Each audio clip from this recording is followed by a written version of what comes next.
Hello दोस्तों, आज हम आपको बताने वाले हैं केदारनाथ के ऐसे कुछ चमत्कार जिसको देखकर नासा के वैज्ञानिक भी रह गए हैरान। तो चलो शुरू करते हैं। कुछ विदेशी वैज्ञानिक आए केदारनाथ मंदिर पर रिसर्च करने, महादेव के चमत्कार को देखने, और वो देखकर रह गए एकदम दंग।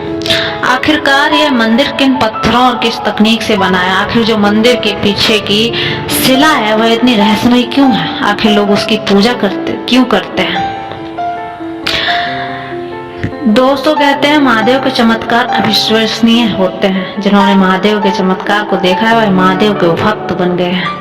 दोस्तों, महादेव अपने भक्तों की रक्षा करने अवश्य आते हैं। दोस्तों, केदारनाथ धाम अपने रहस्य के लिए जाना जाता है। केदारनाथ धाम उत्तराखंड में स्थित है।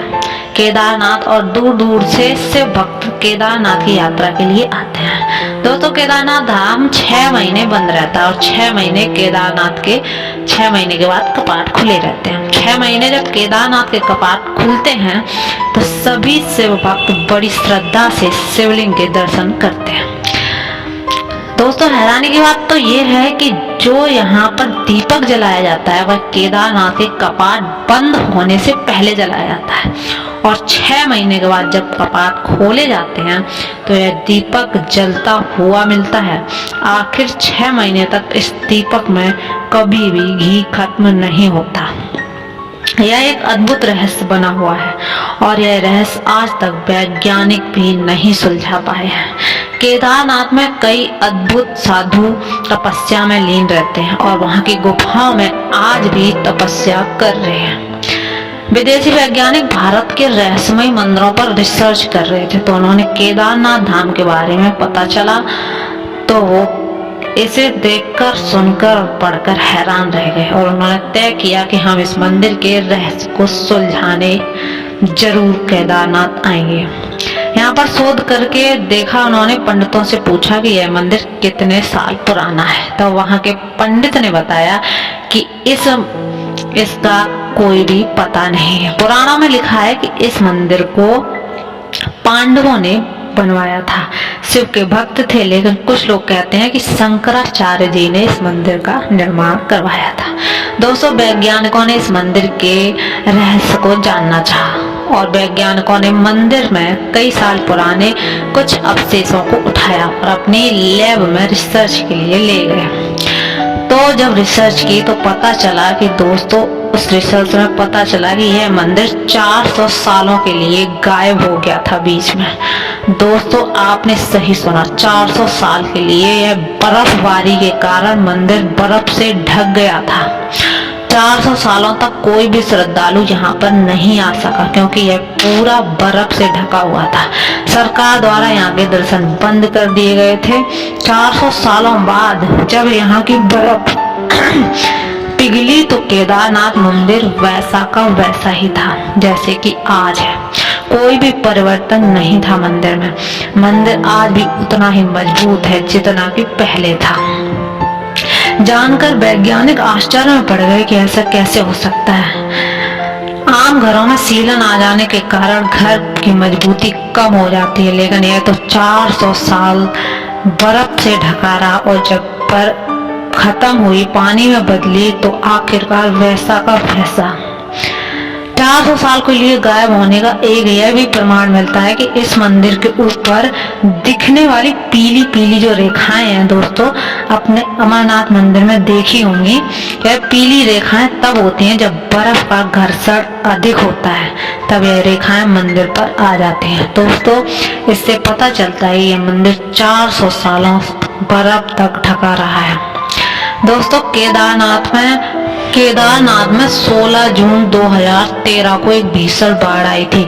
जून में भारी बारिश के दौरान वहां बादल फटे थे। कहते हैं केदारनाथ मंदिर 5 किलोमीटर ऊपर चौरावाड़ी ग्लेशियर के पास एक झील बन गई थी, जिसके टूटने से उसका सारा पानी तेजी से नीचे आ गया। यह बिल्कुल जल प्रलय जैसा ही दृश्य था। केदारनाथ मंदिर के मुख्य तीर्थ पुरोहित ने उस वक्त कहा था कि 16 जून को शाम करीब 8 बजे के बाद अचानक मंदिर के पीछे ऊपर वाले पहाड़ी भाग से पानी का तेज बहाव आता दिखा। इसके बाद तीर्थ यात्रियों ने मंदिर में शरण रात भर लोग एक दूसरे के ढांढस बांधते दिखे। मंदिर के चारों ओर जल प्रलय था। पानी, रेत, चट्टान, पत्थर और मिट्टी के सैलाब ने पूरी केदार घाटी के पत्ते पत्ते को उजाड़ दिया। पहाड़ों में धसी बड़ी बड़ी मजबूत चट्टानें भी टूटकर पत्थर बन गई थी। सैलाब के सामने कोई नहीं टिक पा रहा था। मंदिर पर भी खतरा मंडरा रहा था। केदारनाथ के 2 साधुओं की माने तो एक चमत्कार के मंदिर और शिवलिंग को बचाया। 16 जून को जब सैलाब आया तो इन दोनों साधुओं ने मंदिर के पास के एक खंबे पर चढ़कर रात भर जागकर अपनी जान बचाई थी।